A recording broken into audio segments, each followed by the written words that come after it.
আসসালামু আলাইকুম। আপনারা সকলেই জানেন বর্তমান সরকারের দায়িত্বপ্রাপ্ত ব্যক্তিরা এবং বিএসইসির চেয়ারম্যান এবং তার কমিশনারগণ একটার পর একটা বর্তমান বিনিয়োগ বাজারকে শক্তিশালী ভূমিকা রাখার জন্য এবং বিনিয়োগকারীদের আস্থা ফিরিয়ে নিয়ে আসার জন্য এবং একটি প্রতিযোগিতামূলক বিনিয়োগ বাজার গড়ে তোলার জন্য তারা অনেক প্রচেষ্টা করছেন, কাজ করছেন। তার আরেকটি উজ্জ্বল দৃষ্টান্ত হলো শেয়ার বাজারে শৃঙ্খলা ফেরাতে বিএসইসির আইনে পরিবর্তন আনা হয়েছে। আপনারা জানেন যে আমাদের এই বিনিয়োগ বাজার একটা জালিয়াতি চক্রে ভরা।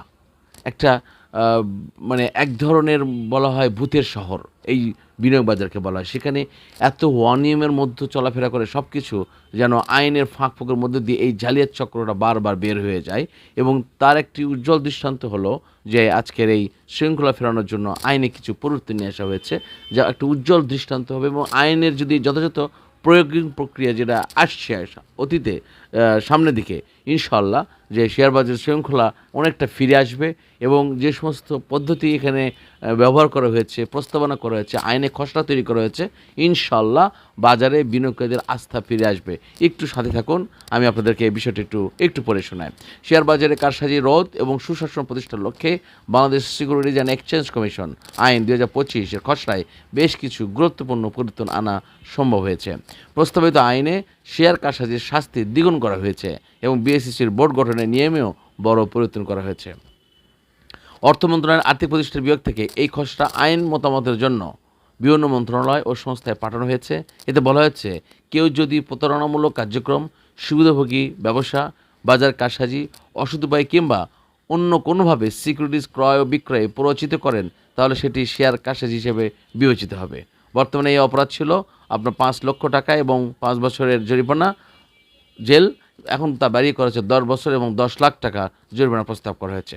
সবচেয়ে গুরুত্বপূর্ণ যে বিষয় যেটা হলো যে বিএসইসির চেয়ারম্যান নিয়োগ, পাশাপাশি সদস্য নিয়োগ ক্ষেত্রে একটি যুগান্তকারী সিদ্ধান্ত নেওয়া হয়েছে। এখানে বিএসইসির চেয়ারম্যানের স্বাধীন বাছাই কমিটির মাধ্যমে বোর্ড সদস্য নিয়োগ দেওয়া হবে, যেখানে কমিটির সভাপতি হবেন বর্তমান বাংলাদেশের যে সময় বিচারপতির থাকবেন প্রধান বিচারপতি, তিনি হবেন সেই কমিটির সভাপতি এবং অন্যান্য সদস্যগণ হবেন বাংলাদেশের মহাহিসাব রক্ষক ও নিয়ন্ত্রক সংস্থার যিনি দায়িত্বপ্রাপ্ত ব্যক্তি আছেন তিনি হবেন সদস্য, সরকারি কর্ম কমিশনারের চেয়ারম্যান তিনি হবেন সদস্য, অর্থ বিভাগীয় সচিব তিনি থাকবেন সদস্য এবং বর্তমান চেয়ারম্যান বিএসইসি যিনি চেয়ারম্যান থাকবেন তিনিও সদস্য। এই কয়েকজন সদস্যের মধ্যে প্রধান বিচারপতি হবেন তিনি সভাপতি। তাদের সমন্বয়ে এই কমিশনার নিয়োগ দেওয়া হবে, যার স্বচ্ছ জবাবদিহিতা থাকবে এবং গ্রহণযোগ্য উপযুক্ত ব্যক্তিকে আগে রাষ্ট্রীয়ভাবে সরকারি মনোনীত ব্যক্তিদেরকে এখানে এনে দায়িত্ব দেওয়া হতো, পছন্দের ব্যক্তিকে দায়িত্ব দেওয়া হতো, যার কারণে অনেক কারসাজি, অনেক কিছু মানে লুটপাট করা বলেন বা অনেক ক্ষতি করা বলেন বা যে কোনো পরিকল্পনা করার একটা সুযোগ ছিল। কারণ রাষ্ট্রের অনেক সিদ্ধান্ত এখান থেকে আসে যেটার হয়তো অনেক ফাঁকফোকর সাধারণ বিনিয়োগকারী বোঝে না বা অনেক ফাঁকফোকর যিনি দায়িত্বপ্রাপ্তে আছেন সরকারের তারও বোধগম্য থাকে না। এখানে একটি চক্র কাজ করে। যখন এই ধরনের দায়িত্বপ্রাপ্ত ব্যক্তির অর্থাৎ বাংলাদেশ প্রধান বিচারপতি তার কাছ থেকে আমরা সকলেই একটি সুষ্ঠু সুন্দর একটি প্রক্রিয়ার মধ্য দিয়ে সভাপতির দায়িত্ব পালন করবে সেটা আমরা আশা করছি।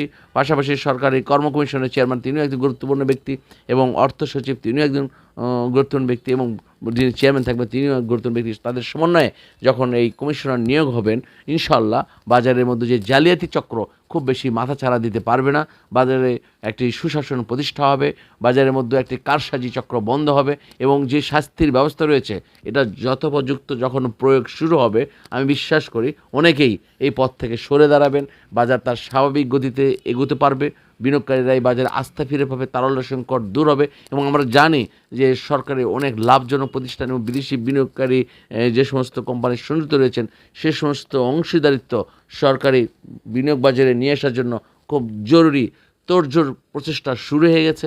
সুতরাং আমরা আশা করছি এই সমস্ত বিষয়গুলো প্রক্রিয়ার মধ্য দিয়ে যেহেতু আমরা এগিয়ে যাচ্ছি বাজারে খুব অচিরেই একটি ভালো ধরনের আমরা গতি দেখতে পাবো। বিনিয়োগকারী যেহেতু আস্থা ফিরে আসতেছে, আমরা জানি গত বৃহস্পতিবার ১,০০০ কোটি টাকার মাইল ফলক অতিক্রম করেছে, যা গত ১ বছরের একটি ইতিহাসের মতো। কারণ দিন দিন বাজারে বিনিয়োগকারী আস্থা ফিরে পাচ্ছে। নতুন নতুন ইনভেস্টর বাজারে সংযুক্ত হচ্ছেন, যারা অতীতে মুখ ফিরিয়ে নিয়ে চলে গেছিলেন বা যারা এই বাজারকে একটি কালো অধ্যায়ের হিসাবে দেখেছেন, তারাও আবার নতুন করে এই বাজারে সংযুক্ত হচ্ছেন এবং বাজারে তারা বিনিয়োগ করছেন বা আস্থা ফিরে পাচ্ছেন।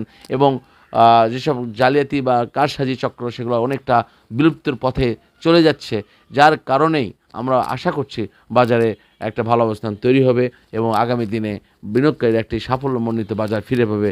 এই কামনায় বিদায় নিচ্ছি। আল্লাহ হাফেজ। আসসালামু আলাইকুম ওয়া রাহমাতুল্লাহি।